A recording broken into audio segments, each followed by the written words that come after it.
Hey guys, Dr. Lindemann. I want to talk a little bit today about some things you can do to improve your overall health. Yes, you can eat well, you can exercise, you can go to the chiropractor, you can get some massage, get your checkups, but there's one area of health that I don't think gets talked about enough, and that's the power of positive thinking, gratitude, things like that. I know sometimes it seems a little bit out there when you think about health and you think about just, thinking good thoughts. Doesn't seem like the two are connected, but I want to go over a few statistics with you. According to a recent Harris poll, only 1/3 of Americans are what they would consider to be very happy, which is pretty sad. 33%. We can do better than that. So there's also statistics showing that we're less happier now as a whole than we were in 2011. There's a lot of factors to that. You can always point your finger to things, but really it's your choice to be happy. We'll get to that in a minute. There's a decline in optimism about the future. Usually people are pretty optimistic about the future and what the future can bring, and it's still, the majority of people are optimistic, but that number's in decline as well. So, I don't think that positive thinking and deciding to be happy is going to all of a sudden have you win the lottery or, have an Aston Martin Vanquish sitting in your driveway just because you were happy that morning. That's not the purpose of it is.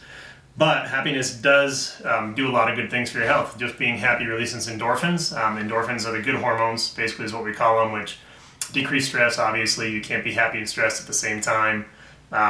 But increases the way the heart works, decreases pain, closes the pain gate, basically, so you feel better when you're happy. So there's a lot of things you can do for yourself just by being happy. So research points to that fact. There was a recent study in Denmark. 60% of heart disease patients in the hospital that were actually surveyed and actually came across with a happier mood. So basically 60% of the people in this survey that were actually pretty positive generally lived 5 years or more longer than the people who voted neutral or less positive. So basically being happy can prolong your life. And that wasn't the only study. There was actually 160 studies. So there was a review of 160 studies that talked about how happy people live longer, experience better health, and generally have a better life. So yes, things on the external world can create your happiness, or you think that's happened, but it's really your decision to be happy. So how can you decide to be happier? There's a great TED talk at TED.com if you look up Sean Achor. He's also got a book called The Happiness Advantage, and he's a really funny 10-minute talk about how you can decide to be happy and why it's important. Reading books, especially, I read a bunch of books whenever I try to. This book here is just called The Book of Awesome, which actually is that. It just goes over little snippets of things that you should be happy about, like getting grass stains, when you manage to squeeze out enough toothpaste for the last brush, things like that you don't really think about, but read one of those a day, you get a little bit happier. John Gordon writes a lot of good things. This book's called The Positive Dog, talks about positivity. In my office, we have a whole library of positive books. If any of you are coming in, just ask to borrow one, you can have it. We've got plenty. But I'm a firm believer that you have to practice being happy. On that note, what are some things you can do? First thing is practice gratitude.